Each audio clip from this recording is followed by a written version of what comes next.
Hello everyone, সবাই কেমন আছো? আশা করি ভীষণ ভালো আছো। আমিও ভালো আছি, আর একটু একটু ভয় তো কাজ করছি। এখন বাজে ভোর 4:30। গতকাল রাতটা যে আমার কিভাবে কেটেছে শুধুমাত্র আমিই জানি। দু চোখের পাতা কখনো এক হয়নি।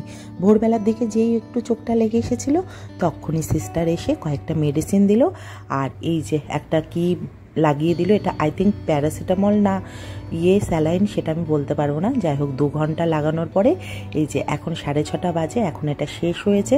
বললো ওয়াশরুম থেকে আসতে, তারপরে আবার আর একটা লাগিয়ে দেবে। গতকাল একটু মেঘলা মেঘলা ওয়েদার ছিল, আর আজকে সকাল থেকে একদম পরিষ্কার ছিল, কিন্তু হঠাৎ দেখো কোথা থেকে মেঘে পুরো এই পাশটা ঢেকে গেল।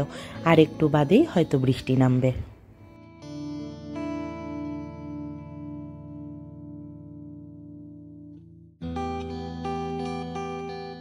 ওয়াশরুম থেকে ফিরে এসে দেখি আমার টেবিলে চা এসে হাজির। তো চা আর বিস্কিটটা একটু জানলার ধারে দাঁড়িয়ে দাঁড়িয়ে খেতে না খেতেই আমার ব্রেকফাস্ট চলে আসলো। কারণ সিস্টার বলে দিয়েছে আজকে 7:30টার মধ্যে আমাকে ব্রেকফাস্ট করে নিতে, কারণ তারপরে আর কিচ্ছু খাওয়া যাবে না।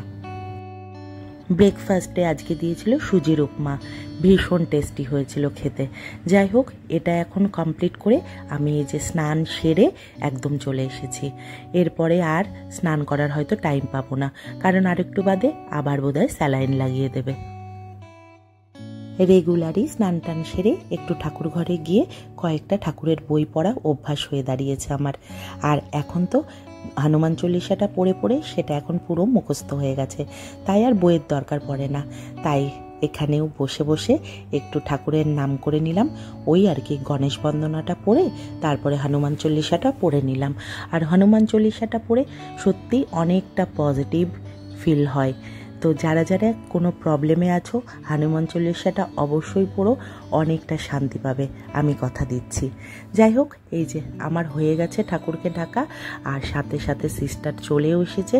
আর এই যে আবার আর একটা লাগিয়ে দিয়ে গেল। এটাও বললো 2 থেকে 2.5 ঘন্টা ধরে চলবে।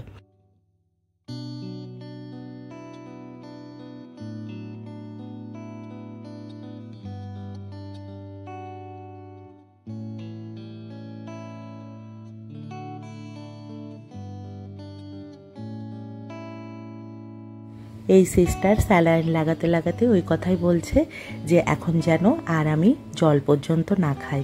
মানে অপারেশন হবে দুপুর 2টোর সময়, মানে অপারেশন না হওয়া পর্যন্ত আর এখন এক ফোঁটা জলও খাওয়া যাবে না। আর এই যে আইভিটা লাগাতে লাগাতে আগের সিস্টারগুলো অতটা খেয়াল করেনি, আর এই সিস্টারটা দেখে বলছে হাতের নখগুলো কাটতে হবে। তো বলছিল কাটার জন্য লোক পাঠাবে কিনা। আমি বললাম না, আমি নেল কাটার নিয়ে এসেছি, তো আমি কেটে নেব। যাই হোক, ফর্মালিটিস এগুলো তো করতেই হবে। তো সিস্টার চলে যাওয়ার পরে আমি নেলগুলো কাট করে নেব। অনেক কষ্ট করে বেশ কিছুদিন ধরে নখগুলো বেশ বড় বড় করেছিলাম, কিন্তু কি আর করা যাবে, এগুলোকে আজকে কেটে ফেলতেই হবে।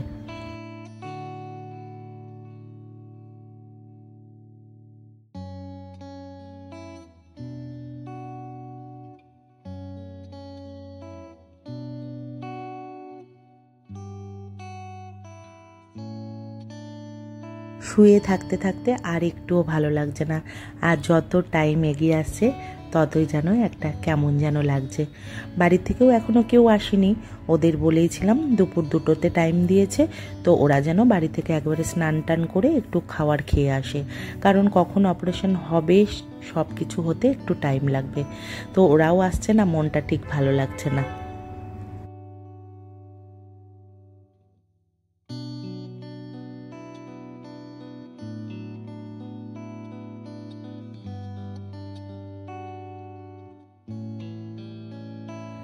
আমি ভাবতে ভাবতে ওরা চলে এসেছে।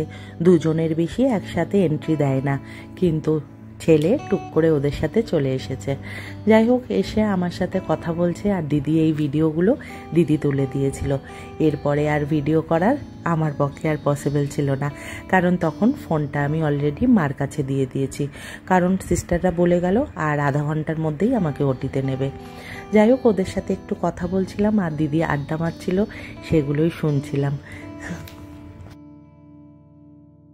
অপারেশনটা আমার হলেও সব থেকে চিন্তা বাড়ির লোকেরই ছিল মনে হচ্ছিল। তাই আমি বলছিলাম কোনো টেনশন করো না, সব কিছু ঠিক হয়ে যাবে।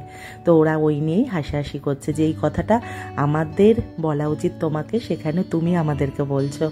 যাই হোক, সবাইকে বাই করে চলে আসলাম। আর এখানে তখন শুভ্র ছিল না, শুভ্র নিচে কিছু ফর্মালিটি করতে গেছিলো। তো ওকে ফোন করার কথাই বলছিলাম, ওই যে মার হাতে আমার ফোনটা অলরেডি দিয়ে দিয়েছি। তো যাই হোক, এখন এই যে আমাকে ওটিতে নিয়ে যাচ্ছে। তো এখান থেকে এখন যাব ওটিতে, ওটি শেষ হলে আবার কখন এখানে ফিরবো তা জানি না আমি। যাই হোক, এই যে সবাইকে একটু দেখে শুনে নিচ্ছি, নিয়ে এখন ওটিতে যাব।